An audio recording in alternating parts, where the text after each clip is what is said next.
গোলাপ আর ক্যাকটাস ফুলের গল্প। এক সময় একটা বুড়ো লোক ছিল। বুড়ো লোকটার ফুলের খুব শখ ছিল, তাই তার অনেক সুন্দর সুন্দর ফুলের বাগান ছিল। সে সব সময় রোজ নিয়ম করে সেই ফুলগুলোতে বেশ সুন্দর করে জল দিত। একদিন বুড়ো লোকটার হঠাৎ একটা গোলাপ গাছ কেনার শখ হলো। সে ফুলের দোকানে গিয়ে একটা সুন্দর গোলাপি রঙের গোলাপ কিনে বাড়িতে নিয়ে এলো।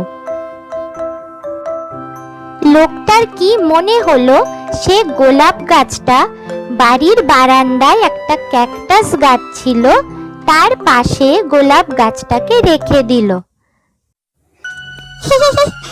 তুমি কত বিচ্ছিরি দেখতে, আর আমায় দেখো আমি কত সুন্দর। আমাকে দেখলেই সকলের ভালো লাগে, আর তোমাকে দেখো। গোলাপ ক্যাকটাস গাছকে দেখে ভীষণ হাসলো। আর এদিকে বাগানে কত রকমের ফুল, বেশ আনন্দে ওরা থাকতো, সারাদিন জল পেত আর বেশ আনন্দে ওরা জীবন কাটাতো।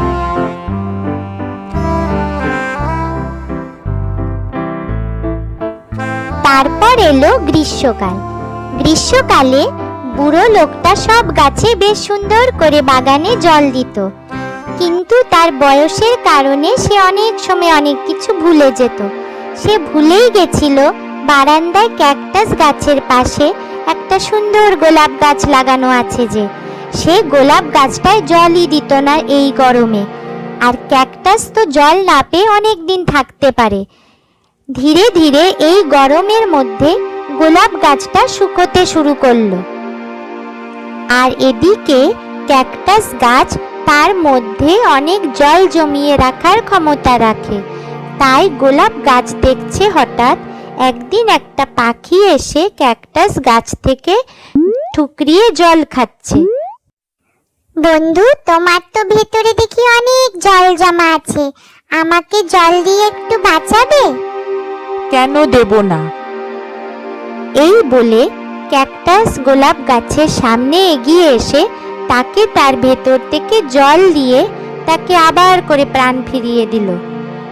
তারপর দুজনের মধ্যে বেশ বন্ধুত্ব হয়ে গেল। এই গল্পটির থেকে আমরা এটাই শিখতে পারি যে কাউকে কখনো তার চেহারা দেখে বিচার করতে নেই। যখন যার সময় হয় তখন তার গুণ বোঝা যায়।